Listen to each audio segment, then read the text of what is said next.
कुबेर का अहंकार। यह एक पौराणिक कथा है। कुबेर तीनों लोकों में सबसे धनी थे। एक दिन उन्होंने सोचा कि हमारे पास इतनी संपत्ति है, लेकिन कम ही लोगों को इसकी जानकारी है। इसलिए उन्होंने अपनी संपत्ति का प्रदर्शन करने के लिए एक भव्य भोज का आयोजन करने की बात सोची। उसमें तीनों लोकों के सभी देवताओं को आमंत्रित किया गया। भगवान शिव उनके इष्ट देवता थे, इसलिए उनका आशीर्वाद लेने वह कैलाश पहुँचे और कहा, प्रभु, आज मैं तीनों लोकों में सबसे धनवान हूँ। यह सब आपकी कृपा का फल है। अपने निवास पर एक भोज का आयोजन करने जा रहा हूँ। कृपया आप परिवार सहित भोज में पधारने की कृपा करें।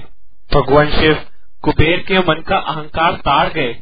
बोले, वत्स, मैं बूढ़ा हो चला हूँ, कहीं बाहर नहीं जाता। कुबेर गिड़गिड़ाने लगे, आपके बगैर तो मेरा सारा आयोजन बेकार चला जाएगा। तब शिव जी ने कहा, एक उपाय है। मैं अपने छोटे बेटे गणपति को तुम्हारे भोज में जाने को कहूँगा। कुबेर संतुष्ट होकर लौट आए। नियत समय पर कुबेर ने भव्य भोज का आयोजन किया। तीनों लोकों के देवता पहुँच चुके थे। अंत में गणपति आए और आते ही कहा, मुझको बहुत तेज भूख लगी है, भोजन कहाँ है? कुबेर उन्हें ले गए भोजन से सजे कमरे में। सोने की थाली में भोजन परोसा गया। क्षण भर में ही परोसा गया सारा भोजन खत्म हो गया।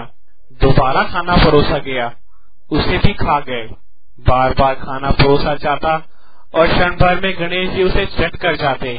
थोड़ी ही देर में हजारों लोगों के लिए बना भोजन खत्म हो गया, लेकिन गणपति का पेट नहीं भरा।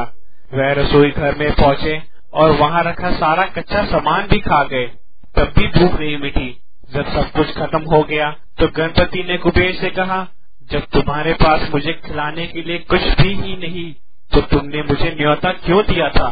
कुबेर का अहंकार चूर चूर हो गया।